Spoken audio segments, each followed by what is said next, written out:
I want to make this video about rejection. Rejection is something everyone goes through in life. It's an important part of life. But as filmmakers and writers and artists, it is built into our career. We should be looking for rejection. The more rejection, the better, because that means we've been putting ourselves out there. It means we've been working hard. When someone rejects us, we should say, "Thank you, sir. May I have another?"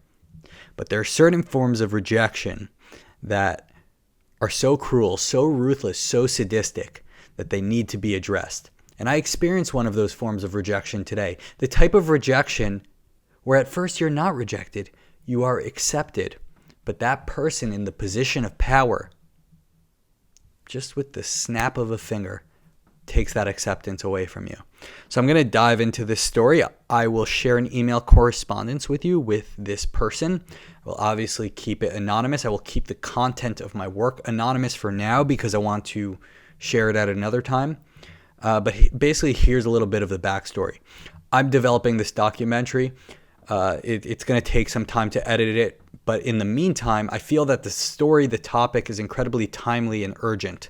So I felt I should write an essay on it, kind of a more general essay on it and submit it places so the story can get out there.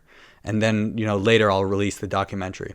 So I've been submitting this story to publications, mostly crickets, which is fine. It's expected, New York Times, The Atlantic, they can't read every article. But I sent it to a really respected publication that I've been enjoying and reading for a long time. And wow, to my delight, they responded this morning. The editor responded this morning. I'm like, that's amazing. And she said something to this effect. She said, "Thank you for this."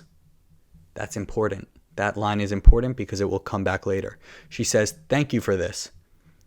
It's an interesting story, but I think we would need two things to make it work." Now that's important. I think we would need two things to make it work, meaning we want this story. It's an interesting story that we are interested in.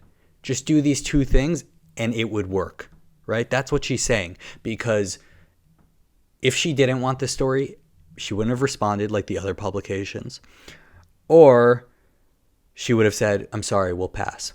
But she said, do these two things. One, make it closer to 1,200 words. I emailed her back saying, "No problem. Word count's not an issue. I'll trim it down, whatever it takes." And she said, two, a little bit more explanation with X and X. She just wanted some content in the story. She wanted a little bit more of something. Like, I'll punch it up. I sent her a follow-up email that I just mentioned. I'll make it shorter. Asked for some specification on what she wanted expanded on more, and that was it. I spent the rest of my afternoon trimming down this story, basically taking a 2,400 word story, pulling it down to below 1,500 words. And as I'm finishing up this editing on the story, I'm checking my email compulsively because that's what you do in this situation. You haven't been published somewhere this big before. You want that follow-up email. And I see this short, curt email from her. And she writes, "Thank you for this." Remember, that's important because she said that in the last email. So she's acting as if we've never corresponded before, which we obviously have this morning. She says, "Thank you for this. I think I'm going to pass, because it's probably too long for me.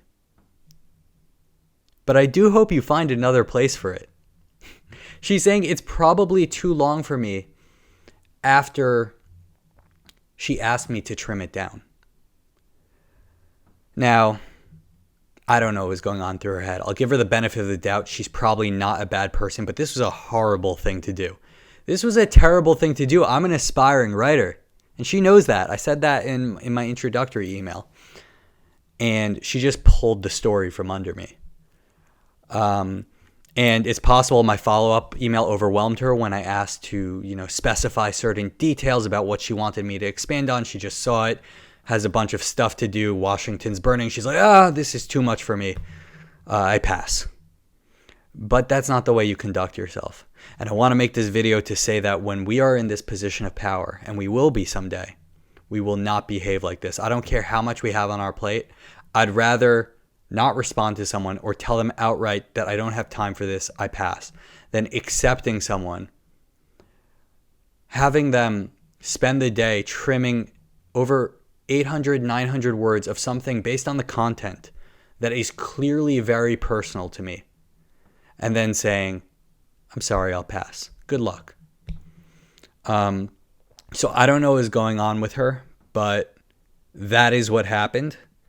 That is the story. I followed up saying, hey, I trimmed it below 1,500 words. I'm attaching it here. I would like to reassure the interest you expressed in your email this morning. And let's see what happens. But I think it's pretty crazy. I'm not usually this erratic in my videos. You can see I'm a little worked up, but it's the least you can expect from me, because this is a really heartbreaking thing to see. And if you guys have any interesting rejection stories that you want to share below, please share it below. I've been seeing some funny Reddit threads, people talking about film festival rejections from wherever. Share them below. We're not going to do this when we're in this position. Have a great day.